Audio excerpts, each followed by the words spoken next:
Okay, here we are, another live stream. Oh boy, it is Thursday. It's another good day. As you guys saw from the thumbnail, we've got, RFK Jr. This is great. You know, it's one of those things, the Democrats have kind of been playing whack-a-mole. We're trying to play whack-a-mole with Trump's nominees, and it's just not cutting it. It's just not happening, and so it's great. RFK Jr., he's officially been confirmed. And let me pull this up for you so you guys can see it. And this is, of course, no help, again, from Mitch McConnell. Mitch McConnell's got a real beef going on right now with Trump's nominees, and I'll get to a video in a second with Trump really giving his take on this. But on Thursday, they voted to confirm RFK Jr. as the next Department of Health and Human Services Secretary. His confirmation passed with a 52-48 vote. Mitch McConnell voted against confirming him. Of course, he also voted against Tulsi Gabbard. I would assume that if he's still got a pulse, he's going to be voting against Kash Patel. And Kash Patel is coming up on I believe tomorrow. So I think tomorrow Kash Patel is going to be the next one. So he's vote heads to the Senate floor. Are you guys excited about this? Like, give me your honest opinion. Hit me up down in the comments. Let me know what you guys think of this, because it's just this constant winning. I know you hear me harp on it, and I'm sitting here, bye. I keep saying winning. But it's just it's nice. It's great. We're going to talk about a lot of other things that are going on, a lot of other victories that have happened. But let's listen to, let me pull this up real quick. Trump gave his take on Mitch McConnell and his lack of support. And here, this is another thing. I'm going to point out the fact that Donald Trump doing press conferences in the Oval Office, did anybody else miss this? Because I've missed this. And it's one of those things you don't realize what you're missing until you haven't had it for a while. And that's what I feel like with a president who can sit here and he can talk openly to the American people in the Oval Office while signing bills. He can walk and chew gum at the same time. It's quite remarkable that we didn't have that for 4 years, and not a lot of people were talking about it. Admittedly, I probably should have been talking more about it, but RFK listen Jr. to this. As the next health secretary, citing conspiracy theories. What's your reaction to that? Well, I feel sorry for Mitch. And I was one of the people that he wanted to go to the end, and he wanted to stay leader.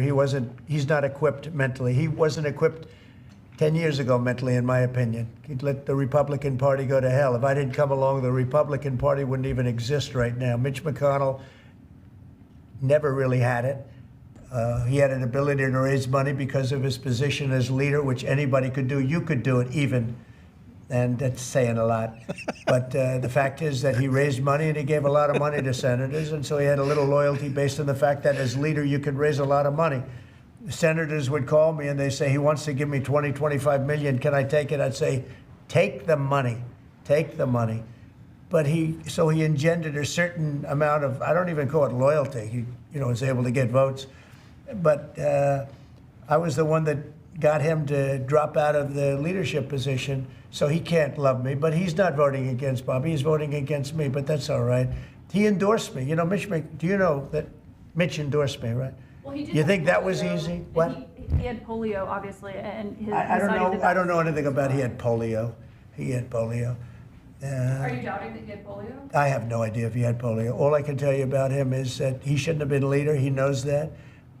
He voted against Bobby. He votes against almost everything now. He's a very bitter guy, and we have a very strong party, and he's almost not even really a very powerful member. I'd say he's not he's lost his power, and it's affected his vote. And it's one of those things. But in the meantime, Bobby did great, got more votes than anybody thought, and I think he's going to do phenomenally in that position. And everybody else likewise did well. Not only well, they got more votes than anybody thought. And T just made a comment here. You made a fantastic point, T, that we need this guy openly, being RFK Jr., openly admitted to his shortfalls, to his addiction problems, all of these things, and he's turned his life around. And this is something that a lot of people on the left have a hard time comprehending, is redemption, change, improvement. And Bobby Kennedy, with his 10-year prayer that he's talked about a lot, saying, hey, I want to make Americans healthy. God, give me the ability to make Americans healthy again. And here he is being sworn in as the head of HHS. It's a redemptive story. It's a beautiful story. It's a great story, and he is deeply invested in this, and that's something great that Donald Trump has done. You know, Pete Hegseth has been very, for all of his shortfalls and all the things that he's openly admitted to, he has been a very ardent supporter of change in the military, of getting away from wokeism and back towards warfighting. That's a respectable thing, and now he's been placed in this position. Tulsi Gabbard has been against foreign wars and against regime change and all of these things that we've been trying to do unsuccessfully for decades, and now she's the director of national intelligence. Kash Patel, I don't know a ton about his personal life, but I know that Kash Patel has been, an ardent and very outspoken person on the deep state and on the corruption inside of the FBI, and now he's will be placed in charge of the FBI. So T, you make a great point. You're right. He was, and I'm assuming that you mean this positively, but yeah, for 14 years, he had an addiction problem. He has overcome that, and now he's able to help other people with their health problems. I don't understand where the bad part of it is. And they say, Mitch McConnell said, I didn't vote for him because of polio. And RFK Jr. openly said in his testimony, I'm not against polio. I'm not against that vaccine. And so it's smoke and mirrors on the left, but they're the left's not happy about it. And as I was saying before, Kash Patel, this is the next one that's going to fall, and it's going to fall in our favor, in the favor of the American people. And as all the rest, it's almost like I get Kash Patel. He's a real threat to the deep state. He really is. So it's almost like they're doing it because they have to, and let me just pose this question to you guys. How about that? Do you guys think that they are voting against these people because they have to toe the party line, or because they actually believe the things that they say about them? That would be my question to you all. But let's listen. Okay, here we go. Well, hang on. I just messed up my video here. Okay, this is Senator Sheldon Whitehouse. We're going to listen to him real quick. And who defends us against Russian intelligence operations and Russia's criminal operations in the United States? It's the FBI, it's the Department of Justice, and it's our intelligence community. The people in charge of each one have sent powerful signals that they are shutting down our defenses when it comes to Russia. And we're about to head to the Munich Security Conference, where we are seeing Mr. Art of the Deal and his operatives giving away every piece of leverage that we have over Putin with respect to Ukraine. It is unilateral disarmament to throw Ukraine under the bus and give Putin what he wants. So mark my words. This Patel guy will come back to haunt you. Every piece of evidence shows that, and it is not Democrat evidence. It's his own words, it's his own colleagues, and it's judges evaluating his credibility. And Trump Russia is going to come roaring back if it's not already back. We should be on our guard about this nominee, and we should be on our guard about Trump Russia. This has been making its way into the talking points. I don't know if you guys have been seeing it on X, but on X, they're already going after this whole peace talks. And I've got some memes, because I'm kind of doing this as we'll call it a meme sandwich. I know I said yesterday in my live stream I was going to do some funny stuff, and I'm going to. I've got some memes and some great headlines from the Babylon Bee and a couple of funny videos that we're going to look at. But I've got to talk about some serious stuff up front. And this is the talk now, since Trump has got Ukraine and Russia to come to the table, and they're starting to negotiate for peace in the Russia-Ukraine war. If you didn't see it, Pete Hegseth was coming out talking about how this is probably going to look, or at least greasing the skids and kind of prepping everybody to understand how this is going to look. That, yeah, it's not going to go back to exactly the way that it was. There's going to be negotiations. If you know anything about negotiations, that's just how it goes. But the war hawks and the people like Sheldon Whitehouse, who think that this is going to be some masterful repulsion of Russia from Ukraine. That's just not how. I mean, lines are redrawn all the time, and time will tell. We'll see what the negotiations actually look like. But they're bringing Kash Patel into that sort of argument, that Kash Patel is going to be some bulwark against Russia, Ukraine. Kash Patel, the FBI is investigating inside of the United States. Let's be perfectly clear about that. Okay, so they're fighting it on every front, but Kash Patel I believe, will be confirmed tomorrow And then, I mean, it just keeps going from there. I forgot her name, to be honest with you, and I probably should know that. But the lady who's up for Department of Education, I've been watching some of the clips from her. I don't know a whole lot about her, so I haven't researched it all that much. But I know that she's going to be in charge of an organization that should be going away. Now, before I get to the memes and the funny stuff, which we're going to go memes, and then I'm going to go back to some more serious stuff. But before I do that, I want to bring up something that I just saw this today, and it's important because you all are out here on YouTube, and you're on Rumble, and you're on X, and you're watching content creators, and regardless of the side of the political spectrum that you happen to be on, this is a big deal that finally we have seen somebody get in trouble for swatting. And I saw this from Jeremy, I believe is his name, from the Quartering. He had a video, came out about it, saying that the guy who swatted him, and I'm going to go ahead and let you all know, if you don't know what swatting is, it's when you have individuals that call the police making false claims or accusations about somebody. Essentially, they find out where these content creators live. They call the police, say they have a bomb, or say they have a hostage, or say they have something else, in order to get the SWAT teams to show up at their house in hopes of those people trying to defend themselves and those law enforcement agencies take them out. It's a very, very dark tactic, but people like Tim Pool he's been swatted multiple times, and Jeremy from the Quartering had his wife put in handcuffs. He's just a content creator. He's sitting here making videos on YouTube and on Rumble. And, this is something that a lot of folks worry about when they get into this space. And now this kid he pled guilty to making hoax, shooting, and bombing threats to institutions around the country, and he will serve 4 years in federal prison, a judge ruled on Tuesday. Alan Fillion, 18 of California, faces a maximum of 5 years per charge on 4 counts of making interstate threats, but ultimately sentenced to 48 months. Now, here's the thing about this is the guy who's actually doing the calls, but he is being paid by other people. And allegedly, this guy is now working with the FBI. So all these people who paid him to go after their least favorite commentator on the internet, and let me be perfectly honest, this is almost always and entirely the left going after the right. So now there's repercussions. People are going to be thinking twice about this sort of thing. And he was a young guy. He was in his teens when he was doing this. So accountability is a good thing. But I just wanted to throw that one out there, that it makes me feel better, because getting into this space and you hear about it happening all the time, you kind of get concerned. I'm not that big of a channel, but I will be eventually.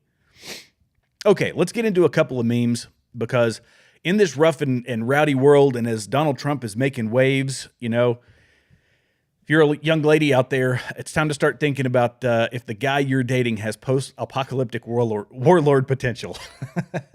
I love memes. I truly love memes.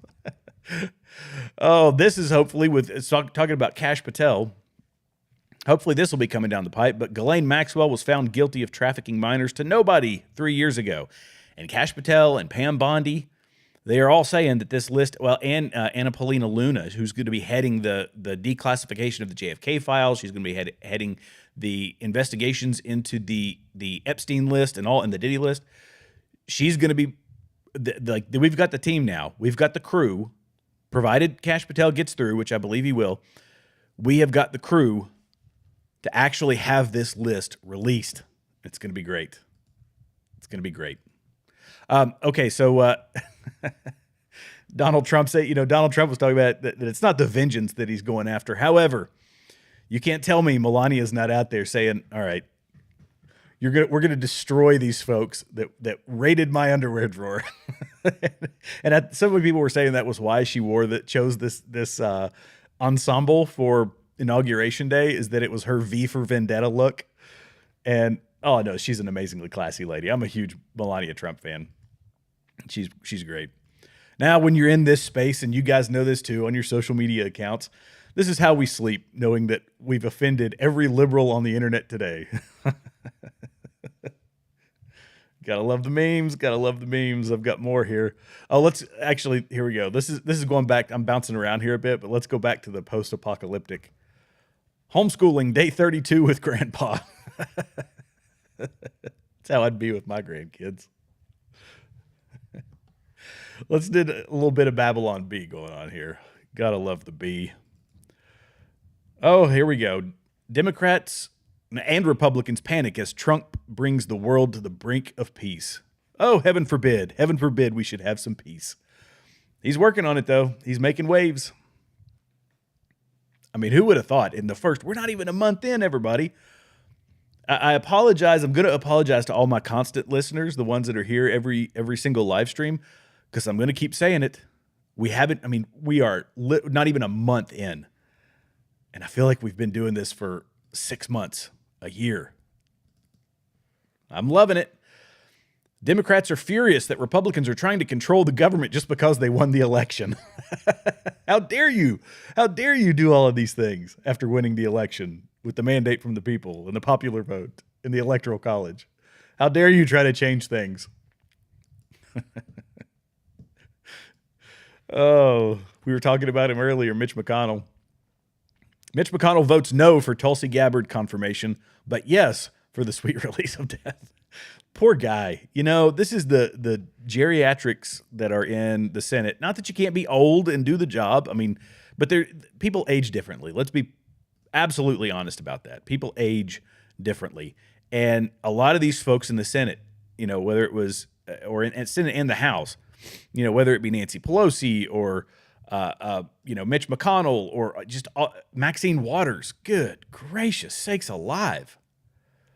These people age very, very poorly, very poorly. Now, this is a video that went absolutely viral, and it is hysterical. I'm going to play it for you guys. You're going to love it, I promise. It's been, what? It's been like 2 weeks? I mean, 2 weeks. I'm done. You want to talk about regretting your vote? In 2 weeks, I went from the highest high to being unemployed. Lost my job last night, got a phone call. The repercussions of what Elon Musk are doing with the USAID has real repercussions for real people. For the last 7 years, I have been a shift lead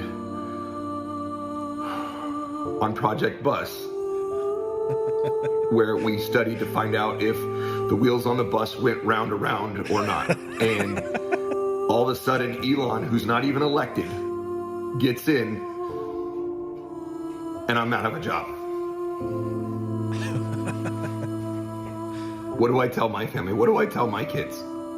That daughter trying to keep it together. This isn't a joke. This USAID stuff is not a joke, man. It's affecting real people. And the worst part is, what if we never figure out? What if we never figure out if, in fact, the wheels on the bus do go round and round? Does nobody care? The daughter in the background trying to keep it together. Oh, my gosh. Oh, good job, man. Good job on that video. I know on this particular post, it's not great, but everybody's reposting it. He's at millions upon millions of views now. Kudos to him for that. Oh, boy, that was funny. That was a good one. Okay, so working back into some of the more serious stuff. It's funny, but it's true. It's I guess that's one of the ways to put it, and potentially some ramifications on this one. But well, bombshell. It is now confirmed by a firsthand source that Ilhan Omar actually did marry her brother. Would do anything to get him papers so that he could stay here legally.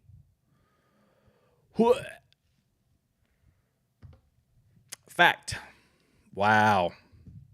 Now there's a big call online to say, all right, we got to get this, like, deport her. It's immigration fraud, or there needs to be criminal charges, something like that. I mean, great day in the morning. Now this was posted. So this is Robert Garcia, and this is it. Look, we're not innocent on the right of being immature sometimes, but this guy has gone immature on the left. This is he went in front of the Senate and called Elon Musk I will let you hear the word.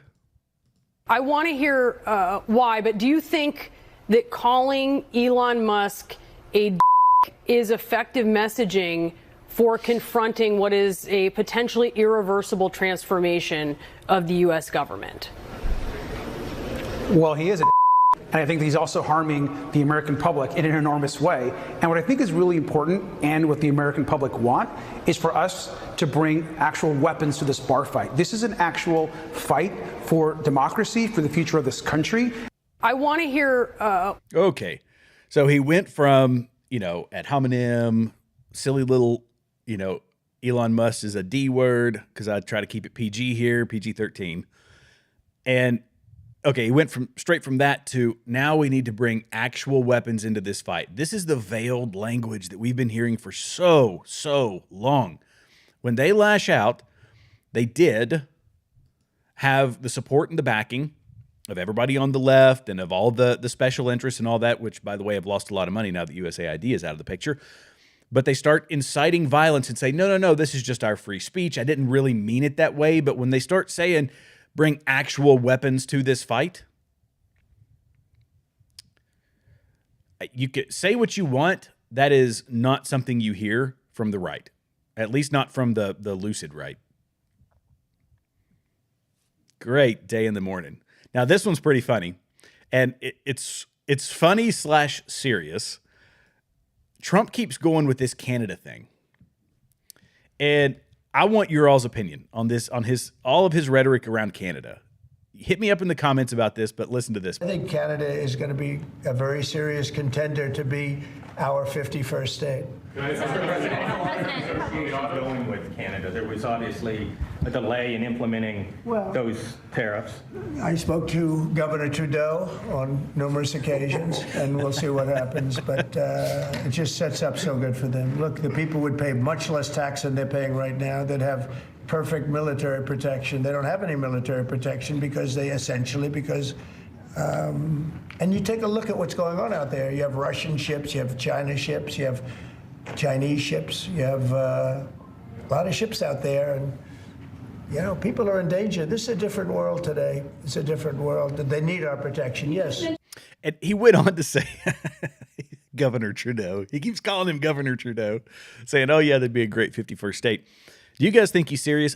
Here's what I think. I believe that he's saying it's going to be as if they are a 51st state because they need us. Like a huge chunk of their 80% of their economy relies on the U.S. We don't rely on Canada that much. We do some, but not that much. We're in a much more powerful position with Canada than Canada is with us. And so I think that this is more like an economic leverage as the 51st state, but not an actual 51st state. Do I think that Trump, I would never have said it 5 years ago, but do I think that it's possible that could happen now? That some move could be made, that public opinion could be swayed enough to try and make Canada the 51st state? I don't know. I can't really put anything past them these days, but it's funny. You got to admit it's funny. Governor Trudeau. He's constantly saying Governor Trudeau. Oh, gosh. Some of these headlines, and these are serious things. Canada becoming the 51st state is a serious thing, but the way he delivers it, and he's so serious about it, but calling him Governor Trudeau, he knows that's going to make people chuckle. He has to. I think that's his just dry sense of humor, maybe. Okay, so this next one. This is getting back into the government spending and all that sort of stuff. You know me, guys, if you're new, you will now learn that I am a huge proponent of cutting government spending. I love Doge. I talk about Doge every single episode because I've been railing for years about massive spending of the federal government, this unattainable debt problem or unsustainable debt problem that we have, unsustainable deficit problems that we have. And so Doge is doing something about it. Well, the EPA is one of the things that is now potentially on the chopping block, as well as Doge going into the IRS today, which I didn't report on. I'm not talking about that right now because I haven't seen a whole lot on it, but they are going department by department. And listen to what this lady says. This is Representative Melanie Stansbury. Listen to what she says if the EPA shuts down. I don't think there is anyone in America that wants wants to wake up tomorrow and find out that they have to boil their water because the EPA's workforce has been escorted out of the building. So we're here to make sure that that doesn't happen and we provide appropriate oversight. DOGE is already in the building at an all-staff meeting, and it's been reported today in EPA. A number of EPA employees were told essentially that their jobs were not secure and essentially that they might be escorted out of the building. So DOGE is already here. These guys have already hacked the system. And to the question about the federal court decision today, Elon Musk is breaking the law. Okay. Her comment, if if the EPA, people wake up tomorrow and the EPA is shut down, they will have to start boiling their water. Her and anybody who believes what she just said has absolutely no idea what the EPA actually does. I can speak, I've spoken about this before, and I will give you the same example I've given before, but that is my father had a piece of property that he wanted to develop. And it was a piece of family land. It was small, but it was a little piece of land, and he wanted to build a building on it. Years before, he had dug an irrigation ditch into that field because the back of it was constantly dry. And so he dug a little bit of an irrigation ditch so that he could get some water back to the back end. He was putting up hay is what he was growing on it. And so he dug that ditch. When he decided to go and develop that land, an EPA person with a clipboard and a pair of tennis shoes came in and said, no, this is a wetlands. He said, wait a second, this isn't a wetlands. I put an irrigation ditch in here. And they say, I say it's a wetlands. Now you cannot build, you cannot get the permits, and you have to go fight it. For years, he fought that to build on his own property simply because a bureaucrat in white tennis shoes with a clipboard told him that he could not do it. That's the type of thing the EPA does. Do I think that they maybe do some beneficial things? Yeah, probably. But by and large, they have become little authoritarians, holding back progress and restricting the rights of law-abiding citizens to develop their own property, to do what they want to do on their own property. If I buy a piece of land, I should be able to build anything that I want to on that piece of land. But the EPA says, nope, your private property rights go away when it comes to development of your own property. That they aren't out here distilling our water, not distilling, but purifying our water. EPA is nothing but a bureaucratic organization. So if they shrink by half or 75%, we'll be just fine. We'll be just fine.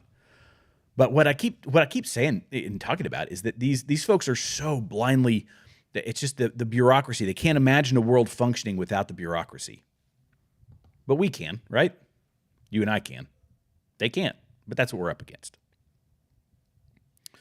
Okay, so the next one we're going to talk about, tariffs. So this, and I know I'm going headline by headline, but I'm trying to get through as much of this as I possibly can and let you guys know what's going on in the world today. But Trump is going to impose, here we go, reciprocal tariffs.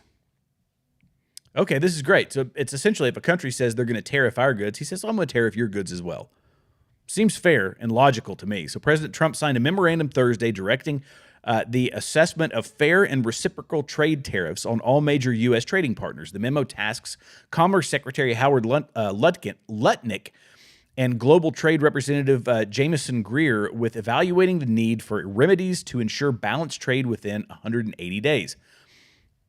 On trade, I have decided for the purpose of fairness, that we will charge a reciprocal tariff, Trump said on Thursday, meaning whatever countries charge the United States of America, we will charge them no more, no less. In other words, they charge us a tax on, they charge us tariffs, we charge them the exact same tax.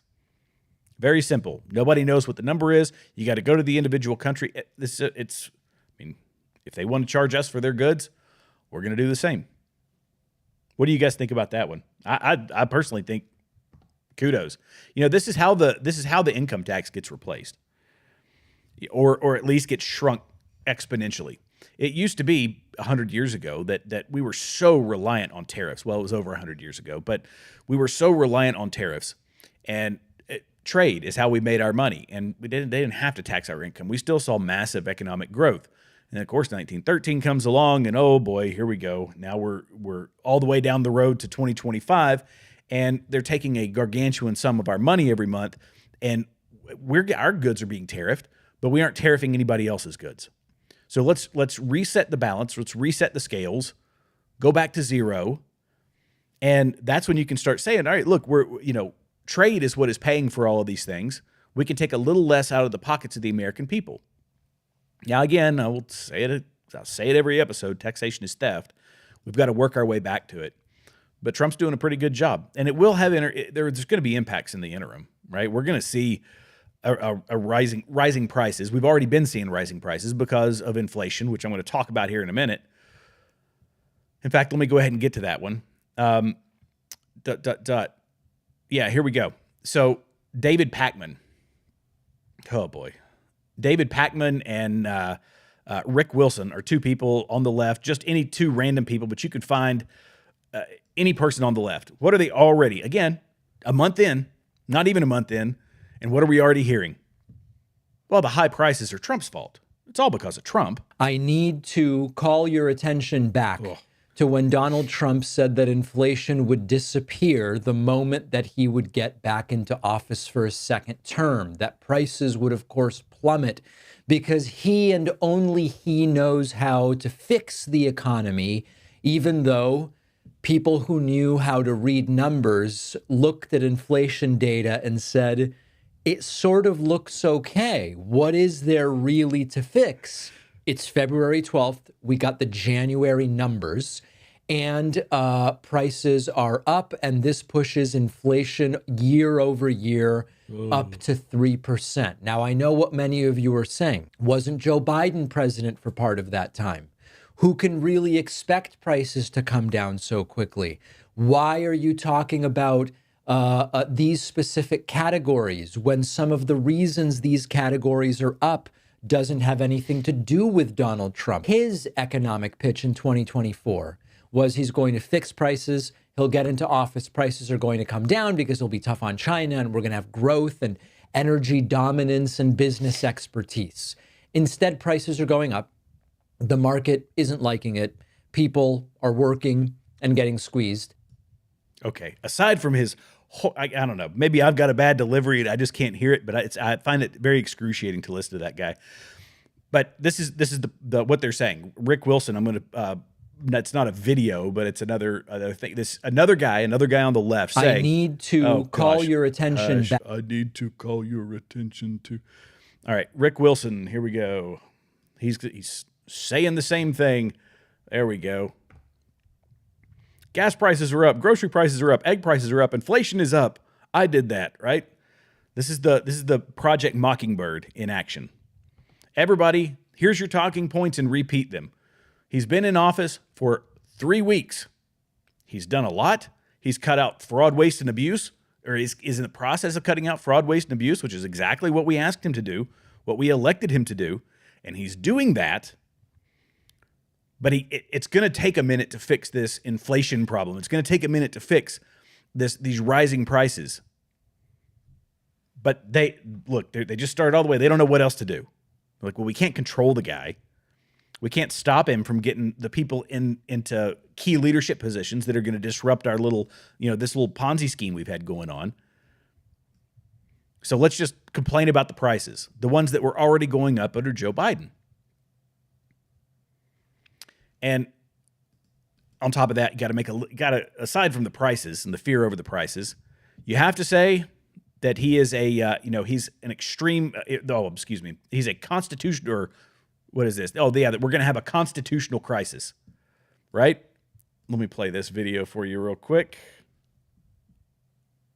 We will ask two experts about whether or not this is a constitutional crisis. We've never faced quite the constitutional crisis that we do right now. They are fomenting a constitutional crisis. Yes. Are we staring down the barrel of a constitutional crisis? This is an existential constitutional crisis. A constitutional crisis, possibly. The constitutional crisis alarm bells are ringing. But is anybody listening? We're now like one subway stop from a real constitutional crisis. We are in effect, a constitutional crisis. Constitutional crisis. We're hearing it over and over again. Nancy Pelosi's already said that Donald Trump is unfit for office. She said that he belongs in prison. She says that we're in a constitutional crisis. If that's not enough to begin an impeachment inquiry, then what on earth is? Warnings of an impending constitutional crisis ripped through the nation's capital. There are experts who are saying this is a constitutional crisis. We are at a dangerous time in our our history, a constitutional crisis that probably. Okay, I don't have to play anymore for you guys, but you get the idea, right? This is the Project Mockingbird. This is the here, get your talking points, repeat them because we told you to repeat them, because we have to keep, consistent messaging over here on the left. And you guys might not remember this, but I'm going to refresh everybody's memory. We saw something about this during COVID, something very similar, and I don't know who put the video together, but it has probably had billions and billions of views now. But check this out. Our greatest responsibility is to serve our Treasure Valley communities, the El Paso, Las Cruces communities, Eastern Iowa communities, Mid-Michigan communities. We are extremely proud of the quality, balanced journalism that CBS 4 News produces. But we are concerned about the trouble and trend of irresponsible, one-sided news stories plaguing our country. The sharing of biased and false news has become all too common on social media. More alarming, some media outlets publish things that simply aren't true without checking facts first. Unfortunately, some members of the media use their platforms to push their own personal bias and agenda to control exactly what people think, and this is extremely dangerous to our democracy. Okay, Project Mockingbird, or Operation Mockingbird. I mean, look, you're going to hear it. This is why the mainstream media is dying a slow death. People have heard it's this the parroting, the mindless parroting. Without it, they aren't sitting down and actually looking at what's going on around the world. They simply get a script and they read that script. And I believe that a lot of our representatives are much the same, because it's about repeating the line that they think is just going to get them reelected, or whatever the party says, right? Ugh, it's kind of terrifying. It really is. But this is the world that we live in. You guys are here. We've got X. We've got Rumble. Yeah, YouTube. I mean, I'm on YouTube, and I've seen some growth on YouTube. I'm going to stay on YouTube for as long as I can. However, that's not a true free speech platform. Maybe they'll have a great awakening like some of the other, well, Mark Zuckerberg says that he's going to open up Meta. Do you guys believe him? I don't know. And by the way, I've seen some folks making comments. I'm going to get to comments here in just a minute. So make sure to hit me up if you got any more. But this is where we're moving now. And this is what I'm going to end on. But, okay, great day in the morning. Ayanna Pressley has been making her way around the internet recently with some pretty, well, let's just call it incendiary rhetoric. How about that? But I want to give you guys a perspective. This is where I stand on this reparations deal. Do I think people were wronged in the past? Yes, of course, absolutely. It's part of our history. It's a dark part of our history. But for generations, this has not been a thing. And I myself have never obviously owned slaves. Nobody around in my sphere has ever owned slaves, nor do any of the people living right now were they ever in that position. So this is kind of a ghost as to why they should take from other people and give to others. This is, it's the same argument that you make for socialism, that it's immoral to steal from somebody, even if you vote to steal from somebody, which is what this requires. And so on Wednesday, House Democrats reintroduced legislation that would see a plan created to give Black Americans who are the descendants of slaves reparations. The reintroduction of H.R. 40, or the Commission to Study and Develop Reparations Proposals for African American Act, is being co-led by Representative Ayanna Pressley, Democrat from Massachusetts, and Senator Cory Booker from New Jersey, per Fox News. In a news conference, Pressley said that reparations are a necessary step in achieving justice, and that we are in the moment of anti-blackness on steroids, and we refuse to be silent. We will not back down in our pursuit of racial justice. Let me tell you why I'm bringing this one up right now. I'm bringing this one up now because this is something that will expand over the years. This is something that will become another talking point over the years. I believe it's going to be detrimental to the Democrat Party because the middle and the right have started to move away from CRT, from racial divisions and all of those things. I have said for the longest time that the Black community is a community that has been held down, but it's been held down by essentially the plantation of government, basically the government plantation. So this is of the welfare system, and this is of things that are, post 1960s. Yeah, they absolutely have. They've been put into servitude to the federal government, essentially.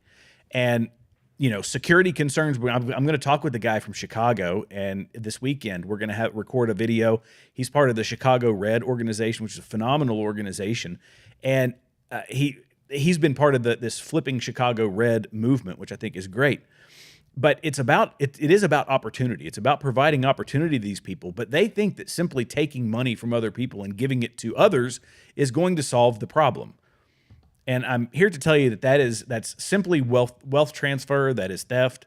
That's not the way you do it. You do it by creating an environment where people can actually lift themselves up. Chicago has to be secured. Chicago has to be, and it's not just Chicago, but I'm honing in on that one. You got to get the illegal immigrants who are getting massive subsidies from the federal government. You have to get them out of there. You have to build security, and you have to create an environment where development can take place, and these folks can get out of that situation, out of the situations that they were born into. Just simply confiscating wealth and writing a check to people helps no one. But I'm just putting that out there for you guys. It was a tough one to end on, I guess, but I hate seeing that. I'm absolutely not a proponent of it. Let me get to some comments, and we'll address this one as it continues to develop. So, Junior, thanks, man, for all the comments. Junior's always on here making comments. Let's see. Canada would be a financial drain for America, but a financial gain for Canada. Yeah, Canada is a very far left. It's a very far left country, and they haven't made. I mean, we'll see if Pierre Poilievre is able to make some sort of change there. He's got a great deal of support. I don't follow Canadian politics to the nth degree, but I have been paying a lot of attention to Pierre Poilievre, and I think he's definitely better than Trudeau, or I guess that he's Castro Jr. I don't know if that's true or not, but let's see. Yeah, well, a lot of the networks, yes. You say that, can you only imagine what type of people work at those TV networks? Yeah. Well, I think that a lot of it's folks just simply repeating. It's rinse and repeat and read the script. They aren't really analyzing the information. Do I think that Abby Phillip is actually analyzing the information? No. She goes to yoga, and then she pops into the studio, has her coffee, she gets her script, she skims over it, goes and sits at a desk. And I could be completely wrong, but the level of I guess analysis that she's put into anything it doesn't say otherwise. I don't know what you guys think, but I'm wholly unimpressed by Abby Phillip and people of her, of the same ilk. Okay. So that hits the comments here, and I want to thank you all, everybody who commented. Thank you, everybody who liked this video. I truly appreciate it. Thanks for hanging in here with me, but that's all I've got for tonight. And look, I do these live streams as often as I can. I tried to keep them Wednesday, Thursday, Friday at 5:15. So if you haven't done it, be sure, I didn't hit you guys with this up front, but hit the subscribe button, hit the like button, hit the notification bell, and you'll be notified every time a new video is released. If you're watching this after the live stream, make comments below. Those comments will hang around forever, and I will most definitely respond to them. So I want to thank you guys. I want to thank you for your support, for following this channel. I love you guys. God bless you. God bless America, and I'll see you in the next video.